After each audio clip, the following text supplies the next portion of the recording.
आज का चैप्टर है डैशबोर्ड क्रिएटिंग। डैशबोर्ड कैसे हम लोग क्रिएट कर सकते हैं, इसका लिए हमने पिछले चैप्टर में पीवट सीखा था, पीवट टेबल। तो पीवट टेबल से काफ़ी सारी चीज़ें टेबल फॉर्मेट में आ जाती है और एक डैशबोर्ड क्रिएट करने का काफ़ी सारा हेल्प हो जाता है उससे।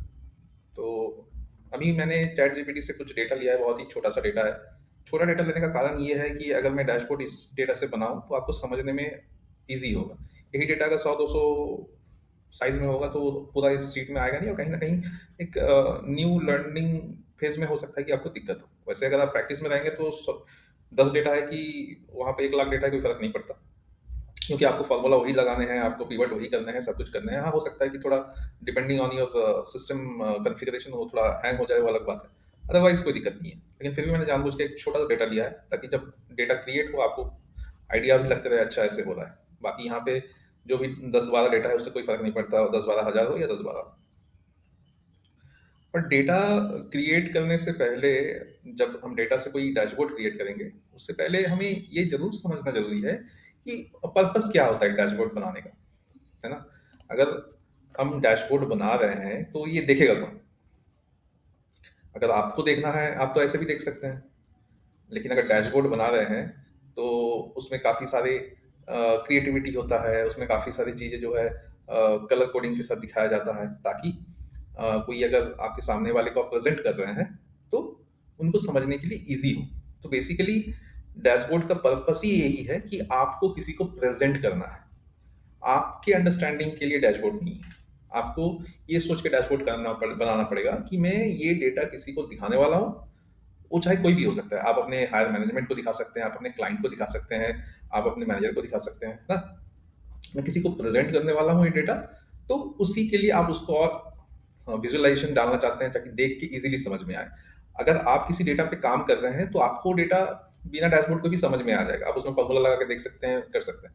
लेकिन किसी तीसरे इंसान को अगर समझाना है तो आपको एक डैशबोर्ड का जरूरत पड़ता है, इजी टू अंडरस्टैंड के लिए, है ना। तो मैक्सिमम टाइम ये देखा गया है, जो मैं अपने तजुर्बे से बता रहा हूँ कि डैशबोर्ड तभी बनाया जाता है और वो एक्सेल में प्रेजेंट नहीं किया जाता है। अगर आपको एक डेटा के साथ डैशबोर्ड बनाना है तो आप जब प्रेजेंट करिएगा तो ऐसा नहीं है कि आपको बोला गया कि ठीक है आपका डेटा है प्रेजेंट करिए, आपने एक्सेल ओपन किया और आपने दिखाया कि देखिए सर ये मेरा ग्राफ है, ये मेरा चार्ट है, ये मेरा ये है एक्सेल में ना। डैशबोर्ड बनाया भले एक्सेल में जाता हो, ग्राफ एक्सेल में ही बनाया जाता हो, डेटा एक्सेल से ही लिया जाता हो, लेकिन प्रेजेंट करने के लिए उसको पीपीटी का यूज किया जाता है, पावर पॉइंट प्रेजेंटेशन का, है ना। जब कभी भी हम लोग क्वार्टरली डेटा प्रेजेंट करते हैं, मंथली डेटा प्रेजेंट करते हैं, रिव्यू मीटिंग्स करते हैं, तो उसमें पीपीटी का ही यूज होता है। हो सकता है कि आप जिनको प्रेजेंट कर रहे हैं वो आपको पहले से बोल दे कि आप मुझे पीपीटी और रॉ डेटा दोनों ही आपके रिव्यू के 1 दिन पहले, 2 घंटा पहले, 5 घंटा पहले मेल पे भेज दीजिए, बाकी आप प्रेजेंट करिएगा। तो उनके पास वो चाहते हैं कि आपका पीपीटी भी रहे और रॉ डेटा भी रहे, उनको जो देखना है वो देख लेंगे उससे, अगर उनसे कुछ क्वेरी होगा तो पूछ भी लेंगे आपसे। या तो बहुत समय आपको जो भी रॉ डेटा होता है वो पीपीटी में ही ऐड किया जा सकता है एक्सेल फाइल को, तो वो करके भी वो लोग ले लेते हैं। तो उनके पास अगर पहले से ही टेक चला गया यानी पीपीटी चला गया तो ऑलरेडी एक बार उस पीपीटी में गो थ्रू करते हैं, उनको अगर कोई क्वेरी रहता है, कुछ होता है, तो फिर वो समझ जाते हैं और उसके हिसाब से रिव्यू में आपसे क्वेश्चंस पूछते हैं। ठीक है। अब इस पे क्या है, आपको जब डेटा बनाना है, आपको आपका थॉट प्रोसेस ये होना चाहिए कि आपके सामने जो बैठा है वो एक ऐसे इंसान को आप प्रेजेंट कर रहे हैं जिनको उतना टेक्निकल आइडिया नहीं है, तो ये इजी टू अंडरस्टैंड होना चाहिए। अगर आप चीज़ों को इजी टू अंडरस्टैंड कर सकते हैं तो बहुत ही अच्छा है। पहला ये। दूसरा, आप अगर डेटा किसी को प्रेजेंट कर रहे हैं तो उनके पॉइंट ऑफ व्यू से क्या इंपॉर्टेंट चीज़ें हो सकती है जो आप प्रेजेंट कर रहे हैं। मैं यहाँ पे एक एग्जांपल दे रहा हूँ। मान लेते हैं कि आप कोई आउटसोर्सिंग बिजनेस रन कर रहे हैं। आउटसोर्सिंग बिजनेस में हो सकता है कि आप किसी चीज़ का मार्केटिंग लिए हैं, आपके पास कोई क्लाइंट है और आपने उनका मार्केटिंग का जो है आउटसोर्स किया गया, आपको, आप एक मार्केटिंग एजेंसी है। तो आपका क्लाइंट जो है हर क्वार्टर में एक बार मीटिंग करता है आपसे, क्या अपडेट है ये है जानने के लिए। फॉर एन एग्जांपल, आपने एक पीपीटी बनाया जिनमें फर्स्ट स्लाइड में ही आपने डाला कि आपकी टीम में कितनी अटेंडेंस है, प्रेजेंट कितने हैं, एब्सेंट कितने हैं। तो आप ये सोचिए कि अगर आपका एक क्लाइंट है तो उनको सबसे ज़्यादा इंटरेस्ट किस इंडिकेटर पे होगा, या कौन सा परफॉर्मेंस मैट्रिक्स पे होगा, कौन सा केपीआई में होगा, केपीआई एज इन की परफॉर्मेंस इंडिकेटर, कौन सी केपीआई में उनको सबसे ज्यादा इंटरेस्ट होगा। वो आपके टीम का अटेंडेंस हो सकता है जानना चाहते हो कि मेरे मेरे कंपनी के लिए जो आउटसोर्स किया हुआ टीम है उनका क्या अटेंडेंस वगैरह है, उसमें भी इंटरेस्ट हो सकता है, लेकिन क्या वो फर्स्ट में रखने के लिए लायक है, मतलब वो जगह सही है उनका फर्स्ट में रहने का, हो सकता है नहीं। सबसे पहले वो ये देखना चाहते होंगे कि प्रीवियस क्वार्टर में कितना मेरा लीड आया था और इस क्वार्टर में लीड कितना आया है, कौन कौन से सोर्सेज से कितना लीड आया है, कौन कौन सा सोर्सेज इंप्रूव किए हैं, कौन कौन सा सोर्सेज जो है जहाँ पे डाउनफॉल हुआ है, और अगर डाउनफॉल हुआ है तो उसका क्या पर्पस है। ये आपका पहला डेक में ये पॉइंट आना चाहिए। अगर आप एक आउटसोर्स कंपनी हो जिसमें आपने मार्केटिंग चलानी है और अपने क्लाइंट को प्रेजेंट कर रहे हो, तो ये मैंने एक एग्जांपल दिया, ये कुछ भी हो सकता है, आप कोई भी कंपनी चला सकते हो, कुछ भी डेटा हो सकता है, लेकिन आपका अगर आप एमआईएस हो, आपको डेटा बनाने के लिए या तो फिर आपको पीपीटी बनाने का रिस्पॉन्सिबिलिटी दिया गया है, तो आपको ये जाननी पड़ेगी। यहाँ पे कुछ सिनेरियो ऐसे भी होते हैं कि प्रेजेंट हो सकता है कि उस पर्टिकुलर कंपनी का मैनेजर को करना है, लेकिन वो ये काम को आउटसोर्स कर देते हैं अपने सबॉर्डिनेट्स को कि भाई आप पीपीटी बना दो, आप डेटा बना दो। एमआईएस को बोल देते हैं आप डेटा दे दो, उनके सबॉर्डिनेट्स को बोलते हैं कि तो आप पीपीटी बना दो। और फाइनल ऐसा नहीं है कि उनको उस चीज़ का आइडिया नहीं है, उनको सब आइडिया है, लेकिन उनके पास उतना बैंडविड्थ नहीं है कि उस चीज़ को करें। बाकी जो आप करके दीजिएगा उसमें जो भी उनको लगेगा अपने एक्सपीरियंस में कि नहीं ये आगे पीछे होना चाहिए, थोड़ा चेंज होना चाहिए, वो चीज़ को करके प्रेजेंट करेंगे, है ना। तो अगर आप इस चीज़ को समझिए कि डेटा जो आप डैशबोर्ड क्रिएट कर रहे हैं, ये डैशबोर्ड क्रिएशन सीखना अच्छी बात है, लेकिन क्या ये आप हर किसी के काम में आने वाला है? नहीं आएगा। क्योंकि आप अगर एचआर में हैं, आप अगर ऑपरेशंस में हैं, हो सकता है कि आपको खुद के अंडरस्टैंडिंग के लिए ही एक्सेल चलानी होती है। आपके पास एक रॉ डेटा आता है, उसमें से आपको अपना एलओबी का जो है डेटा चेक करना है, LOB as in line of business का ही डेटा चेक करना है। बाकी दूसरे टीम का या दूसरे बिजनेसेस का डेटा से आपको उतना कोई मतलब नहीं है। ज़्यादातर इसी तरह के पर्पस ही एक्सेल यूज होता है मैक्सिमम यूजर। और ये पीपीटी डेक ये सब कौन बनाते हैं, प्रेजेंट कौन करते हैं? ज़्यादातर कंपनी में जो एमआईएस होते हैं, ठीक है, जिसको स्पेसिफिकली हायर किया गया है डेटा ओरिएंटेड काम के लिए, वो डेटा का सपोर्ट देते हैं। एंड जो हायर मैनेजमेंट है वो और एमआईएस टीम मिल के ही किसी पीपीटी को फाइनलाइज करते हैं और वो क्लाइंट को फिर वो पीपीटी प्रेजेंट करते हैं। तो ये आप बिल्कुल जानिए कि डैशबोर्ड कैसे बनता है और इसको प्रैक्टिस भी करिए। बट इसका यूज केस के लिए मैंने इतना थोड़ा बड़ा आपको एक डिस्क्रिप्शन दिया कि आपको समझ में आए कि एक डैशबोर्ड बनने के बाद इसका यूज क्या है ना। और डैशबोर्ड जब भी एक्सेल में बनता है वहां से डिटेल्स कॉपी करके पीपीटी में ही जाते हैं और एक्सेल में आपको रॉ डेटा जो है वो शेयर किया जाता है। इस तरीके से ही जो है कॉर्पोरेट्स में चीजें चलती आई हैं और अभी तक यही प्रैक्टिस चल रही है। ठीक है। जो अगर कोई अभी है आप में से जो कि काम कर रहे हैं, तो आप मेरी बातों को बिल्कुल अलाइन कर पा रहे हो, समझ पा रहे होंगे। और जो अभी ज्वाइन करने वाले हैं तो उनको उनके लिए बहुत ही बेनिफिशियल है कि आपको एक वर्क कल्चर क्या होता है इसके बारे में भी आइडिया मिल रहा है। देखिए मैंने बहुत लंबा टाइम तक कॉर्पोरेट में काम किया है और मुझे इस चीज़ का बहुत ही अच्छा अनुभव है कि चीज़ें कैसे हर फंक्शन में फंक्शनल होती हैं, चाहे वो कोई भी डिपार्टमेंट क्यों ना हो। ठीक है। तो चलिए आइए अभी हम देखते हैं कि डेटा से यूज करके हम लोग डैशबोर्ड कैसे क्रिएट कर सकते हैं। हमने ये फाइल चैट जीपीटी से लिया है, शायद मैंने पहले ही बताया होगा। तो उसमें एक छोटा सा डेटा है, कुछ टास्क चैट जीपीटी से ही बुन के आया है और यहाँ पे बोला गया है कि भाई यहाँ पे एक आप डैशबोर्ड बना दीजिए। तो इसी को ही बेस मान के हम लोग एक बार आगे बढ़ते हैं, देखते हैं क्या होता है और क्या क्या क्रिएट हो सकता है। देखिए पहला टास्क उन्होंने क्या दिया है, create a pivot table total sales by region. अच्छा ये टास्क यहाँ पे तो रैंडमली आया है, लेकिन आपको जब डेटा बनाना पड़ेगा, अगर आप पहली बार बना रहे हैं किसी कंपनी के लिए, तो आपको इसमें बहुत ही ज़्यादा अपना जो है थॉटफुली ये डिसीजन लेना पड़ेगा कि ये कौन सा डेटा आपको क्रिएट करना है, कौन सी चार्ट क्रिएट करना है, क्या करना है। जब आप उस कंपनी में इस काम को 2-4 बार कर चुके होंगे, आपको 2-4 रिव्यू मीटिंग अटेंड कर चुके होंगे, तो आपको एक आइडिया मिल जाएगा कि अच्छा क्लाइंट कैसा क्या चाहता है, फिर आप उनके रिक्वायरमेंट के हिसाब से बना सकते हैं, आपको उनका थॉट प्रोसेस पता चल जाएगा। लेकिन अगर फर्स्ट टाइम बना रहे हैं तो आई सजेस्ट इससे पहले जो बनाते थे या जो भी वहाँ पे सीनियर मैनेजर हैं उनसे जाके आप एक बार डिस्कस जरूर कर लीजिए कि किस तरह का डैशबोर्ड चाहिए होता है और क्या क्या केपीआईज पे बनता है, ताकि आपको एक आइडिया मिल जाए। आई एम श्योर कि वो आपको खुद से ही बता देंगे, लेकिन इन केस अगर आपके पास ऐसा कोई आइडिया नहीं आया है, आप बिल्कुल ही ब्लैंक है, कोई आइडिया नहीं है आपको क्या करना है, तो आप थोड़ा ये पहले उनसे पूछ लीजिए, उसके बाद ही करिए, है ना? नहीं तो हो सकता है आपने पूरा मेहनत करेंगे, उसके बाद पता चला कि अरे ये नहीं करना है, ये करना है, तो वो मेहनत आपका फिर कोई एफर्ट का कोई वैल्यू नहीं रहेगा। चलिए आइए देखते हैं यहाँ पे क्या क्या करने बोला गया है। यहाँ पे बोला गया क्रिएट एक पिवट टेबल बनाने के लिए बोला गया है। आप लोग को पता है पिवट टेबल कैसे बनाते हैं? हमने पिछले चैप्टर में ही इस चीज में सीखा है। Total sales by region. यहाँ पे रॉ डेटा में देखिए रीजन दिया हुआ है, इनको चाहिए टोटल सेल। टोटल सेल मतलब सेल अमाउंट। तो हर रीजन में कितना सेल हुआ है ये हमें देखना है। क्या करना है भाई? डेटा को सिलेक्ट करना है, इंसर्ट करना है, पिवट टेबल में जाना है, फ्रॉम पिवट रेंज में जाना है, न्यू वर्कशीट में जाना है, या एग्जिस्टिंग वर्कशीट में आप सेलेक्ट करिए। लोकेशन जो है आप एक काम करिए, लोकेशन दे दीजिए इधर, ठीक है। यहाँ डैशबोर्ड क्रिएट करने बोला है तो यही बना लेते हैं। अब जो है ओके कर दीजिए। अब रीजन बोला गया है तो रीजन ला देते हैं, सेल्स बोला गया है तो टोटल सेल्स ला देते हैं, ठीक है। अब इसको हम जो है यहाँ पे शॉर्ट कर देते हैं। अगर आप किसी को प्रेजेंट कर रहे हैं तो ऐसे ही शॉर्ट किया हुआ होना चाहिए, डिपेंडिंग ऑन द डेटा, वो सही रहता है।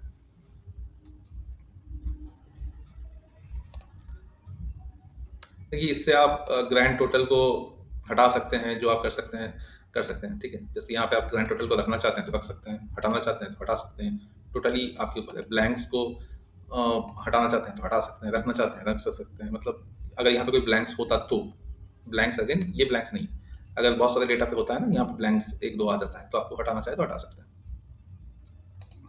ये रिपोर्ट का लेआउट भी दिया हुआ है। और ये टैब कब आएगा? ये टैब तभी आएगा जब आप पीवर्ड में क्लिक करके रखिएगा तो ये डिज़ाइन में आके आप कर सकते हैं। आप यहाँ पे अगर चाहते हैं कि थोड़ा इसका प्रेजेंटेशन आप चेंज कर दे, तो कुछ ऐसा कर दे या कुछ ऐसा कर दे या पर्पल कर दे, तो आप कर सकते हैं आपके हिसाब से। कुछ ऐसा भी चाहते हैं, जैसे आप चाहते हैं कर सकते हैं, ठीक है। मान लेते हैं हमने ये कह दिया। अब क्या बोला गया है? सेकंड टास्क देख लेते हैं। पहला टास्क हो गया, पहला टास्क हो गया, बोर्ड कर दिया, कंप्लीटेड। सेल्स बाई प्रोडक्ट, आपको सेल्स बाई प्रोडक्ट रखना है। क्या हम दोबारा यहाँ से फिर पिवट करेंगे? नहीं, जरूरी नहीं है। आप इसको कॉपी कर लीजिए, पेस्ट कर देते हैं, आ गया। क्या मांगा गया है? Sales by product. तो हमें यहाँ पे जाके फील्ड लिस्ट ओपन कर लेना है, इसको चेंज भी तो करना है। सेल्स बाई प्रोडक्ट, पहले हमें रीजन को यहाँ से हटाइए, या तो अनचेक भी कर सकते हैं। प्रोडक्ट आपको देखिए भाई, प्रोडक्ट कहाँ है? प्रोडक्ट ये है, प्रोडक्ट। ये तीन जो प्रोडक्ट है, तीन प्रोडक्ट के हिसाब से सेल्स आ गया आपका, ऑलरेडी शॉर्ट किया हुआ है, ठीक है। थर्ड क्या बोला गया है? Create column chart for region wise sales. देखिए ये रीजन वाइज सेल्स दिया हुआ है, इसका एक कॉलम चार्ट बनाने बोला गया। कहाँ से बनाएंगे? इंसर्ट पे आइए, कीवर्ड चार्ट, ये कॉलम चार्ट। आप यहाँ से डिज़ाइन सिलेक्ट कर सकते हैं, आपको किस तरह का डिज़ाइन चाहिए, जैसे आपको चाहिए उस हिसाब से आप ले सकते हैं, ठीक है।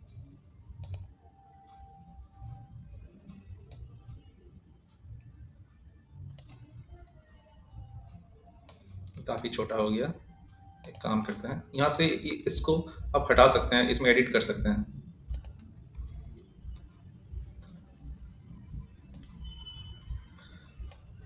देखिए ग्राफिकल चीज़ें करने के लिए और भी बहुत सारे ऑप्शन हैं।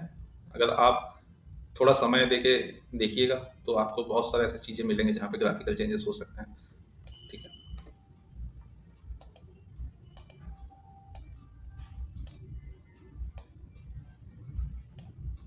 चलिए जो ये अमाउंट था मैंने इनके नीचे ये कर दिया ताकि समझने के लिए आसानी रहे। उसके बाद क्या है? अच्छा हमने यहाँ से लेके यहाँ तक कंप्लीट कर लिया है। यहाँ बोला जा रहा है कि भाई add slicer for region, slicer add करने बोला जा रहा है। आते हैं डैशबोर्ड में। आपको स्लाइसर अगर ऐड करना है रीजन के लिए तो आप कैसे कर सकते हैं, कहाँ से कर सकते हैं? इंसर्ट, देखिए स्लाइसर, रीजन को सेलेक्ट करिए और ओके कर दीजिए।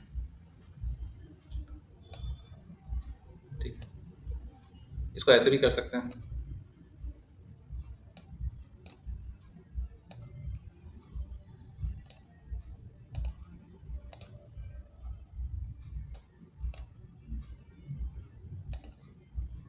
चलिए फिलहाल तो इसको हम लोग छोटा कर लेते हैं और यहाँ पे रख देते हैं। इससे क्या होगा, आप अगर ईस्ट को प्रेस करिएगा, यहाँ पे सिर्फ और सिर्फ ईस्ट का ही डेटा आएगा। यहाँ पे क्या है, यहाँ पे ईस्ट को हटाया गया है, बाकी तीनों सिलेक्टेड है। आप हटा दीजिए, हटा दीजिए, देखिए सिर्फ नॉर्थ का डेटा आ रहा है ना। और यहाँ सिर्फ जब चेंज होगा वो डेटा हर जगह पे चेंज होगा।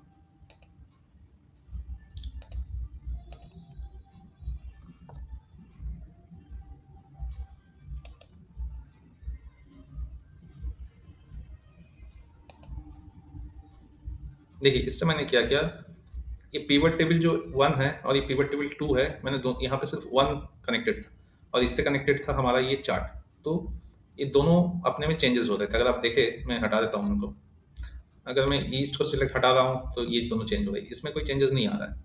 तो मुझे अगर हर किसी में चेंजेस लाना है तो मुझे राइट क्लिक करना पड़ेगा और रिपोर्ट कनेक्शंस में करना पड़ेगा कि भाई ये सब कनेक्टेड होना चाहिए। इसको भी मैंने कनेक्ट कर दिया।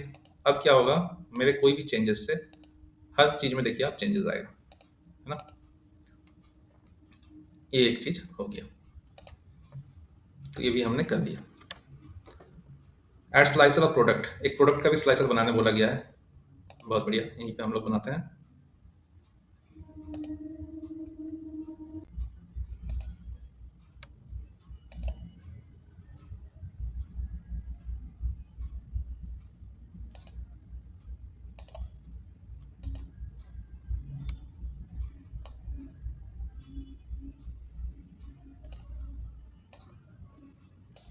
बन गया प्रोडक्ट वाइज आपका स्लाइसर। इससे आप प्रोडक्ट को चेक एंड चेक कर सकते हैं।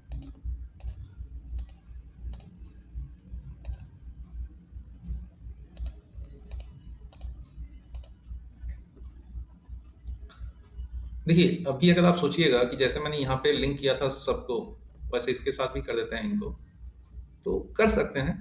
इससे क्या होगा कि आपका, अगर मैं यहाँ पे प्रोडक्ट सिलेक्ट करूंगा तो उसके हिसाब से नॉर्थ में कितना हुआ, इसमें क्या हुआ आ जाएगा। अगर मैं कर देता हूँ ये 1 को ही मैंने कनेक्ट कर दिया, ठीक है। हम लैपटॉप सेलेक्ट करते हैं, हटा देते हैं, तो देखिए यहाँ पे चेंजेस हो गया। तो इस तरह से आप कनेक्ट कर सकते हैं। प्रोडक्ट का स्लाइसर हमने ऐड कर दिया।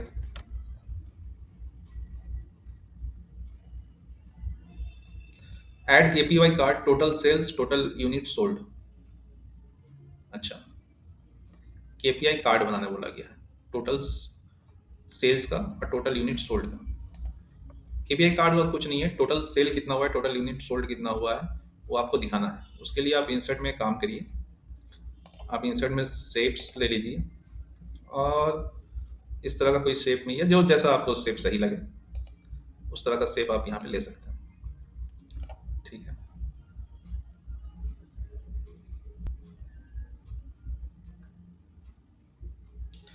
टेक्स्ट बॉक्स ले लीजिए, यहाँ पे आप लिख सकते हैं, लेकिन अभी फिलहाल हम लोग नहीं लिखते हैं। हमें एक फॉर्मूला यहाँ पे यूज़ कर लेते हैं सबसे पहले, जिससे हम लोग देखेंगे कि टोटल सेल्स हमारा कितना हुआ है। ये बोला गया ना, total sales plus total unit sold.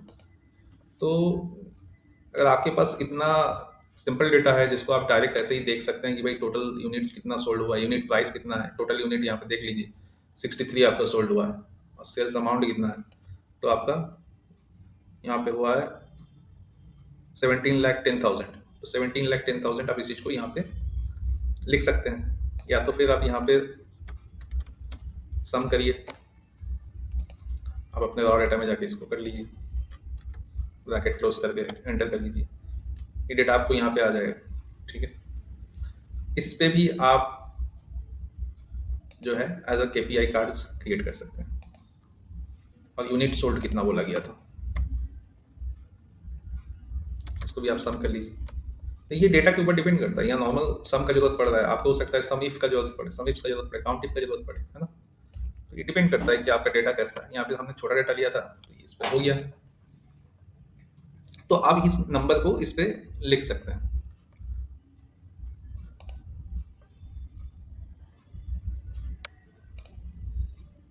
हम टेक्स्ट बॉक्स यहाँ से ले लेते हैं।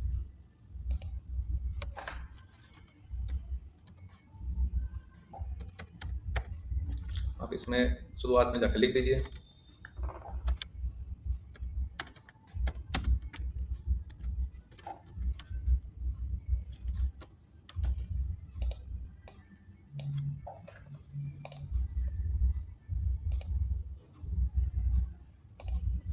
आपको साइज जिस हिसाब से चाहिए आप साइज को सिलेक्ट कर लीजिए।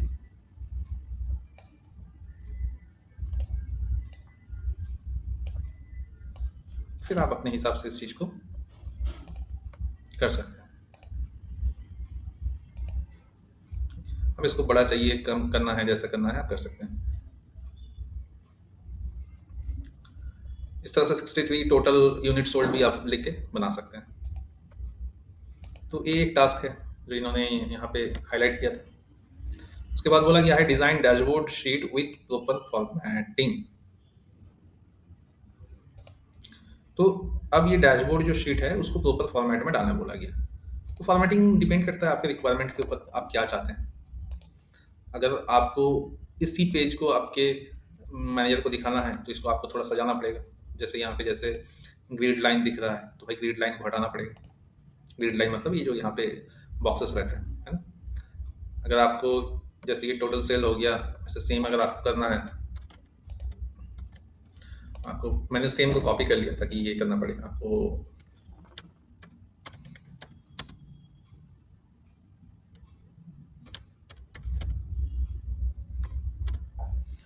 टोटल यूनिट दे दिया।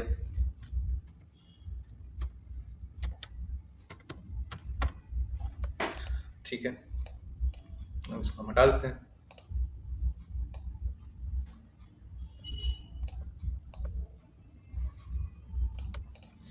तो आपके पास इस तरह से अगर छोटा डेटा है तो आप इस तरह से छोटा डेटा यूज कर सकते हैं। इसमें कोई भी, तो यहाँ पे शायद हमने कुछ मिस किया है। यहाँ पे हमने कॉलम चार्ट बनाने के बाद create a pie chart for product wise sales, देखिए एक पाई चार्ट था जो हमने मिस कर दिया। तो पाई चार्ट क्रिएट कर लेते हैं, create pie chart for product wise sales. ये प्रोडक्ट वाइज जो सेल्स हुआ है इसका एक पाई चार्ट बनाने बोला गया। ठीक है, तो चार्ट कहाँ से मिलेगा, इंसर्ट में और पीवर्ड चार्ट, पाई चार्ट बनाने बोला गया। ठीक है, पाई चार्ट आप जैसे बनाना चाहें बना सकते हैं, आपके ऊपर।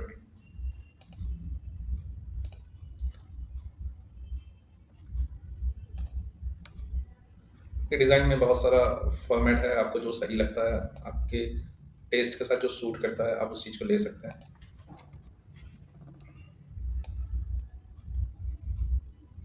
अब क्योंकि हमने पाई चार्ट को यहाँ रखना है तो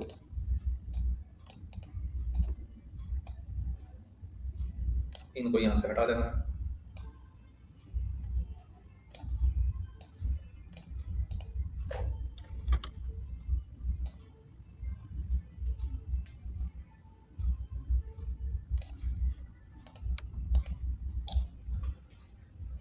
तो देखिए इस तरह से आप अपने डैशबोर्ड बना सकते हैं।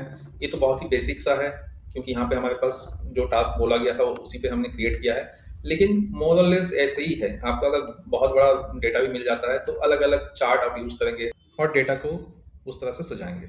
लेकिन एक चीज़ मैं रिकमेंड करूँगा कि जितना ज़रूरी है उतना ही आप डेटा में चार्ट ग्राफ यूज़ करिए। एक्सेसिव चार्ट ग्राफ को कोई ज़रूरत नहीं है। अगर एक ही चार्ट से चीज़ें क्लैरिटी आ जा रही है, सब कुछ समझ में आ जा रहा है तो वहाँ पे 2-3 चार्ट का कोई ज़रूरत नहीं है। सबसे चीज़ ये ध्यान रखने वाली है कि डेटा आपका एक्यूरेट होना चाहिए, कैलकुलेशन आपका एक्यूरेट होना चाहिए। अगर आपका डैशबोर्ड बहुत अच्छा बना है बट समहाउ उसमें डेटा का नंबर सही नहीं है तो पूरा इंप्रेशन जो है वो खराब हो जाता है। देखिए अगर आप अपने मैनेजर को कोई डेटा प्रेजेंट कर रहे हैं या तो इन हाउस कुछ हो रहा है तो उतना कोई फर्क नहीं पड़ता है क्योंकि आपका एक लर्निंग फेज होता है। आपका मैनेजर भी चाहता है कि आप सीखें, वो सब अपने में जो होता है वो चीज़ों को अंडरस्टैंडेबल होता है। लेकिन जहाँ पे बिजनेस का बात है, अगर आप किसी को रिप्रेजेंट कर रहे हैं जहाँ पे आप, वो हो सकता है कि डील आपके हाथ से निकल जाए, तो वहाँ पे आपको कोई रीटेक का ऑप्शन नहीं है। तो उसमें आपको अगर एक चार्ट आप कम भी बनाए तो चलेगा, लेकिन नंबर आपका बिल्कुल सही होना चाहिए क्लाइंट के सामने। हो सकता है कि आपने क्लाइंट को ऐसा डेटा प्रेजेंट किया जहाँ पे क्लाइंट को तो आपको रॉ डेटा देना ही है, या तो बहुत समय ऐसा भी होगा कि रॉ डेटा आपको क्लाइंट की तरफ से ही मिलेगा, जो आप परफॉर्मेंस दे रहे हैं, उसके बाद आपको क्लाइंट को बना के सबमिट करना है, तो उनके पास तो डेटा रहेगा ही, नहीं रहेगी तो आप ही को देना पड़ेगा, तो वो चेक कर ही लेंगे। ऐसा नहीं है कि सिर्फ एक्सेल आपको चलाना आता है या डेटा का समझ आपको है, वो उनको भी है, लेकिन क्योंकि वो आपको पैसे दे रहे हैं, वो आपका क्लाइंट है, तो वो चाहेंगे कि आप अपना डेटा प्रेजेंट करो उनको, वो उतना टाइम देके क्यों देखेंगे। तो ऐसे सिचुएशन पे डेटा का करेक्ट होना बहुत ज़रूरी है। तो ये एक दिन में ऐसा नहीं होता है, जैसे-जैसे आप चीज़ों में प्रैक्टिस करिएगा, धीरे-धीरे ये आप में आती रहेगी, और जब अपने कॉर्पोरेट कल्चर में जाइएगा, तो इस चीज़ को धीरे-धीरे लर्न करना है। कोई एक दिन में पहाड़ नहीं खड़ी हो सकती है, ठीक है? तो इस तरह से आप लोग चीज़ों को प्रैक्टिस करिए, ताकि आप अपना एक प्रॉपर डैशबोर्ड जो है आप लोग क्रिएट कर सकें as per the requirement. Data जो है, डेटा लीजिए चैटजीपीटी से, वहाँ से आप चार्ट बनाइए, ग्राफ बनाइए, स्लाइसर बनाइए, टाइमलाइन क्रिएट कीजिए, केपीआई बॉक्सेस क्रिएट कीजिए, ठीक है? और इसको उस हिसाब से फिर अगर आप चाहते हैं तो करिए।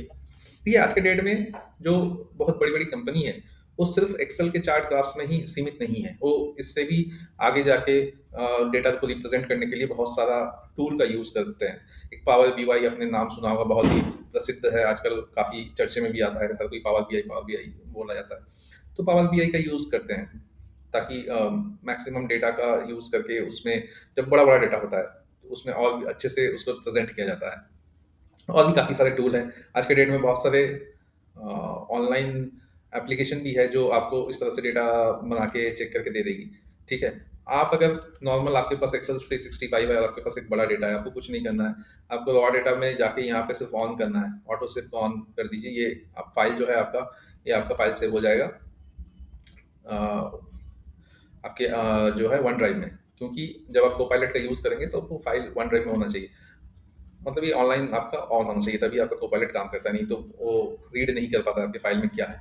तो अब अगर ये ऑन हो गया, आप कोपायलट के साथ चैट कर सकते हैं। चैट में जाके आप पूछ सकते हैं उससे कि भाई मुझे डेटा का समरी दे दो। देखिए यहाँ पे सजेशन भी आ रहा है, explain the suggest the fix error formula, analyse the data, ठीक है?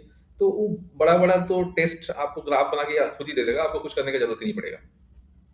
आपका बड़ा-बड़ा डेटा में एनालाइज़ करके समरी बना के खुद ही दे सकता है। लेकिन तो अगर सब कुछ कोपायलट चैटजीपीटी ही कर देगा, तो फिर आपको सीखने का ज़रूरत क्यों है? हम लोग इतना चैप्टर बना के क्यों सीख रहे हैं? सबसे बड़ी बात है कि पहला बात, आप एआई के ऊपर डिपेंडेंट हो सकते हैं, लेकिन आपको चीज़ें आनी चाहिए। एआई गलती करता है, और सिर्फ़ एआई के भरोसे ले जाके आप किसी चीज़ को फाइनल स्टेज पे नहीं प्रेज़ेंट कर सकते हैं। आपको चीज़ों की समझ होनी चाहिए। ये पहले भी मैंने रिपीट किया है, फिर से बोल रहा हूँ। अगर आप यहाँ से कोई फ़ॉर्मूला क्रिएट करके या कोई ग्राफ चार्ट बना लेते हैं, उसको आपको एक बार मैनुअली देखना पड़ेगा कि भई वो सही बना है, सही लॉजिक से बना है कि नहीं बना है। एआई बहुत समय बहुत कुछ बनाता है, ठीक है? तो उसको क्रॉस चेक तो करना होगा, और क्रॉस चेक करने के लिए आपको आइडिया होना चाहिए, लॉजिक पता होना चाहिए, है ना? आप चीज़ों को सीखना स्किप नहीं कर सकते हो। आप मल्टीपल रिपीटेड कामों को टाइम बचा के ऑटोमेट कर सकते हो, या तो फिर उसको टाइम ड्यूरेशन कम करने के लिए आप जनरेट कर सकते हो। बड़ा-बड़ा कोडिंग अगर लिखना है, या तो फिर आपको बड़ा डेटा को समरी में कन्वर्ट करना है, तो इसको आप कर सकते हो। लेकिन आपको इससे, अगर आप लर्निंग सोच रहे हो कि आप स्किप कर दोगे, आपको नहीं सीखना पड़ेगा, ऐसा नहीं है, सीखना तो आपको पड़ेगा। ऐसा मेरा मानना है, ये मेरा सजेशन है। ठीक है? ये आप अब देखिए प्रॉब्लम क्या होता है, ये मैंने तो कह दिया कि आप यहाँ पे ऑन कर दो, उसका कोपायलट से कर लो। लेकिन आप जाके कोई एमएनसी पे काम कर रहे हैं, वो एमएनसी वाला आपको ऑप्शन ही नहीं देगा कि ये ऑन कर दीजिए और जाइए। उनके लिए उनका डेटा सबसे प्यारा है। वो ऑप्शन ही नहीं देगा आपको कि आप डेटा को किसी क्लाउड कंप्यूटिंग में जाके शेयर करें।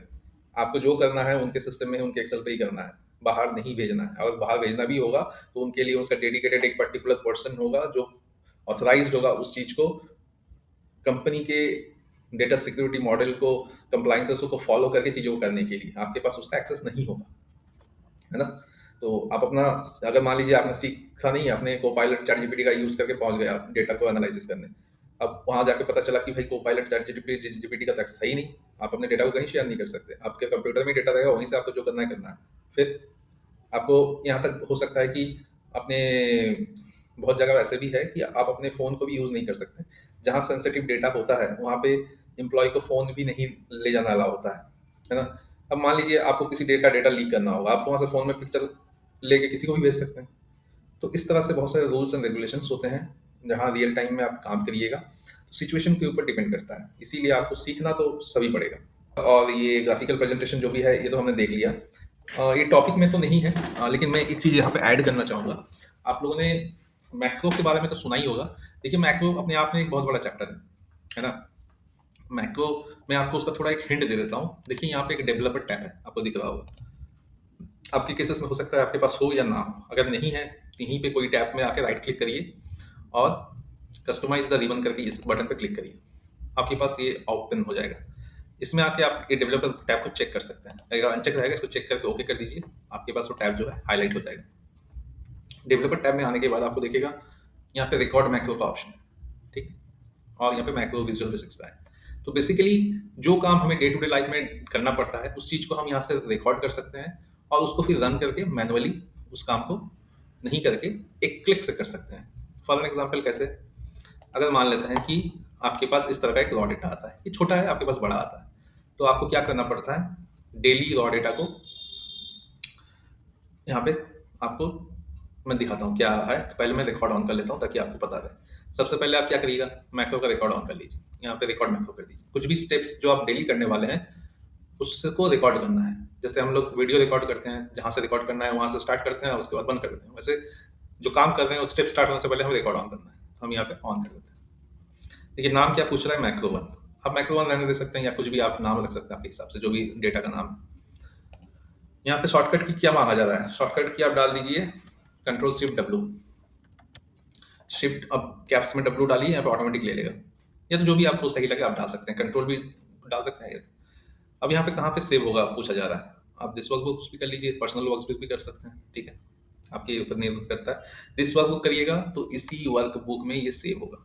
पर्सनल वर्क बुक करेंगे तो आप कोई भी पेजेस में जाके सेम मैक्रो रन कर सकते हैं। तो अभी तो हम लर्निंग पर्पज के लिए इसी में करते हैं और ओके करते हैं। देखिए मैक्रो स्टार्ट हो गया। आपको क्या करना है, आपको अब सबसे पहले तो यहाँ पे अगर डेटा आएगा तो आपको डेटा को यहाँ से लेना पड़ेगा। जैसे मान लेते हैं आपके पास मल्टीपल टाइम प्रोडक्ट है, तो आपने प्रोडक्ट लिया और कॉपी किया, अब इधर जाके आपने पेस्ट किया और डेटा टैब में आके आपने इसको रिमूव डुप्लीकेट किया, आपके पास 3 आ गया।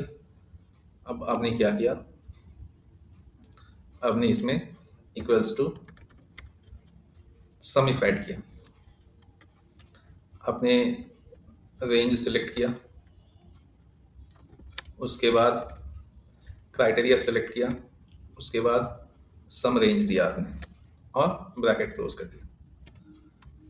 अब जाके आपने यहाँ पे तीनों पे ये ऐड कर दिया। अभी 0 क्यों आ रहा है,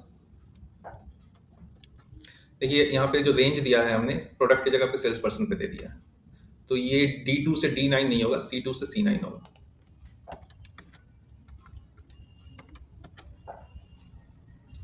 ठीक है।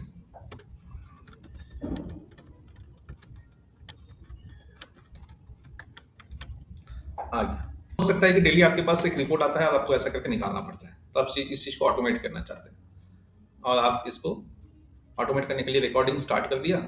अब जाके डेवलपर टैब में रिकॉर्डिंग को स्टॉप कर दीजिए, स्टॉप हो गया। देखिए यहाँ पे आ रहा है your macro was successfully recorded हो गया है। Your macro is also available in office script. अच्छा ऑफिस स्क्रिप्ट क्या है ये हम लोग आगे समझेंगे। ऑफिस स्क्रिप्ट एक आपका लैंग्वेज है जो खास करके वेब एक्सेल के लिए बनाया गया है, क्योंकि विजुअल बेसिक्स जो है वो वेब में रन नहीं हो सकता है ना। जो भी हम मैक्रो रिकॉर्ड करते हैं वो क्या होता है, बैकग्राउंड में एक तरह का कोड होता है जो कि विजुअल बेसिक्स के हिसाब से आपका कोडिंग हो जाता है। तो क्योंकि हम यहाँ पे कोडिंग नहीं सीखेंगे तो एक बार मैं आप लोग को दिखा दूंगा, अगर आपको सीखना है तो आप जाके बाद में विजुअल बेसिक्स सीख सकते हैं, लेकिन हम लोग इस ट्यूटोरियल में कोडिंग को डिस्कस नहीं करेंगे। तो आपके लर्निंग के लिए मैं बता रहा हूँ कि विजुअल बेसिक्स और ऑफिस स्क्रिप्ट दोनों अलग अलग लैंग्वेजेस हैं। तो ये खास करके रिक्वायरमेंट इसका इसलिए हुआ ऑफिस में, ताकि ऑनलाइन जो हमारे एक्सेल और ऐप है उस पर सेम रिकॉर्डिंग फंक्शंस को रन किया जा सके। पहले ये नहीं था, पहले विजुअल बेसिक्स सी आपके पास अवेलेबल था, तो अब इसको डिस्कार्ड कर देते हैं।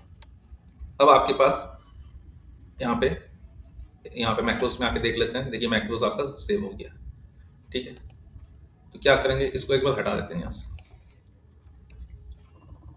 अब मैक्रोस में जाइए और इस कोड को रन करिए। आइए, अब आपको डेली यहाँ पे डुप्लीकेट हटा के ये करना ये सब जरूरी नहीं है। आपका एक बार हो गया, आप हटाइए, रन करिए, आ जाएगा। इसका रेंज अभी यहाँ से यहाँ तक का ही लिया हुआ है, अगर ज़रूरत पड़े आप रेंज बढ़ा के देखिए ताकि नीचे अगर कुछ भी ऐड हो तो उसको ऑटोमेटिक ले ले। इस तरह से आप जो काम है, और ये तो एक बहुत ही छोटा सा मैंने ऐड किया, अगर आप यहाँ पे जाएंगे, जैसे मैंने कह रहा था क्या होता है बैकग्राउंड में एक कोड आता है। देखिए ये विजुअल बेसिक्स एप्लीकेशन का मॉड्यूल है, यहाँ पे जो मैंने रिकॉर्ड्स किया है वो यहाँ पे कोड में ऐड हो गया है। अगर आपको रेंज बढ़ाना है आप अपने हिसाब से रेंज भी यहाँ से बढ़ा सकते हैं, लेकिन उसके लिए थोड़ा बहुत आपको विजुअल बेसिक्स का नॉलेज होना चाहिए। तो जैसे आप बाद में सीखिएगा तो ये कर सकते हैं, आपको दोबारा रिकॉर्ड करने की जरूरत नहीं है, यहाँ से आप रेंज को चेंज कर सकते हैं या दूसरा कोई इंस्ट्रक्शन भी ऐड कर सकते हैं, लेकिन वो as per the visual basics language standard पे होना चाहिए, नहीं तो फिर एरर आ जाएगा। ठीक है, तो जैसे कोई एक नॉन कोडर है जिनको कोडिंग का कोई आइडिया नहीं है और कोडिंग में उनको कोई इंटरेस्ट भी नहीं है, तो उस केस में क्या होगा, आप उसके लिए एक्सेल ने क्या ऑप्शन दिया है, आप रिकॉर्ड ऑन करो, आप अपना काम करो, रिकॉर्ड बंद कर दो, बैकग्राउंड में कोड ऑटोमेटिक हो जाएगा, आपको कोडिंग में दिमाग नहीं लगाना है, और बाकी जब चाहिए कोड को रन कर दो, हो जाएगा। शॉर्टकट कोड हमने क्या दिया था, शॉर्टकट कोड दिया था हमने कंट्रोल शिफ्ट डब्ल्यू। देखिए हमें हर बार यहाँ जाने की जरूरत भी नहीं है, अब डालिएगा ऑटोमेटिक आ जाएगा। तो इस तरह से आप मैक्रोज का यूज कर सकते हैं। मैक्रो और भी बहुत बड़ा है, ठीक है, लेकिन मैंने जस्ट आपको एक आइडिया दिया कि मैक्रो का यूज कैसे होता है। बाकी जब इसमें कोई डिटेल टॉपिक डिटेल वीडियो रहेगी तो आप उसमें जाके पूरा डिटेल में देख सकते हैं। तो मैक्रो का चैप्टर बिना विजुअल बेसिक के कोडिंग के कंप्लीट नहीं होता है। अगर आपको मैक्रोज में चीज़ें करनी है तो आपको विजुअल बेसिक्स भी सीखना पड़ेगा। वैसे एक्सेल में छः छः तरह का लैंग्वेज का यूज़ होता है, ठीक है। अभी आपने दोनों दोनों का नाम सुन लिया, विजुअल बेसिक्स का नाम सुन लिया, ऑफिस स्क्रिप्ट का नाम सुन लिया, दो हो गए। ऑफिस स्क्रिप्ट देखिए यहाँ ऑटोमेट पे है स्क्रिप्ट, यही ऑफिस स्क्रिप्ट है, ठीक है। बाकी आपने विजुअल बेसिक्स ऑफिस स्क्रिप्ट का सुन लिया। एक आप लोग जो है एक्सेल का इतना सारा जो फॉर्मूला है तो तीन तो यही हो गए, ठीक है। और भी तीन हैं, जैसे जैसे आगे जरूरत पड़ेगी हम लोग इसको डिस्कस करेंगे। जैसे पावर क्वेरी, मैंने पिछले में बोला था, पावर क्वेरी बोल के भी एक एक्सेल में टूल होता है, ठीक है, जो डेटा टाइप में आता है यहाँ से, ठीक। तो इस पावर क्वेरी को रन करने के लिए भी एक तरह का लैंग्वेज यूज होता है जिसको एम लैंग्वेज बोला जाता है। उसके बाद पावर पीवट यूज होता है, तो पावर पीवट भी यूज करने के लिए एक तरह का लैंग्वेज होता है जिसको टैक्स बोला जाता है। और सेम हमने अभी कुछ देर पहले आपको बताया था पावर बीआई के बारे में, तो पावर बीआई भी सेम टैक्स लैंग्वेज में ही रन होती है। तो ये एक एक तरह का कोडिंग लैंग्वेज है जो बैकग्राउंड में पीछे चलती है। आपको यूजर इंटरफेरेंस से आप करते हैं, आपको पता नहीं चलता है, लेकिन इसके पीछे एक कोडिंग क्रिएट होता है और उसी को सिस्टम समझती है।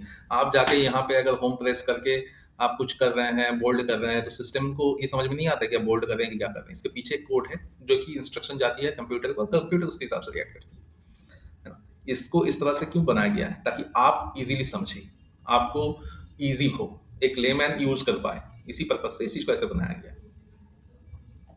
तो हमने पांच अभी तक लैंग्वेज का बताया।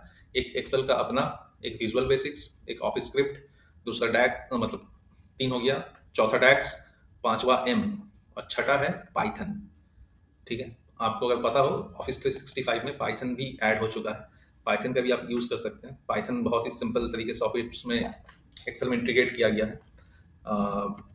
अब जस्ट पी वाई लिख के करके पाइथन का टैब ओपन कर सकते हैं और यहीं से आप पाइथन जो है को रन कर सकते हैं, ठीक है। तो इस तरह से छः आपका हो गया जो आपको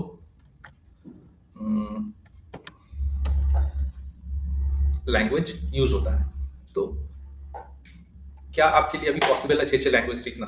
बिल्कुल ही नहीं, मैं आपको सजेस्ट भी नहीं करूंगा कि ये सब लैंग्वेज आप मास्टर करिए। फिलहाल तो आप एक्सेल को अच्छे से सीखिए, उसके बाद आपको देखिए कि मार्केट में सबसे ज़्यादा रिक्वायरमेंट और ट्रेंड किस चीज़ का है और रिक्वायरमेंट किस चीज़ का है।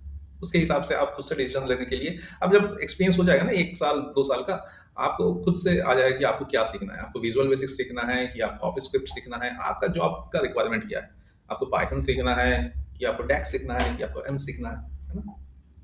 आपको खुद आइडिया हो जाएगा।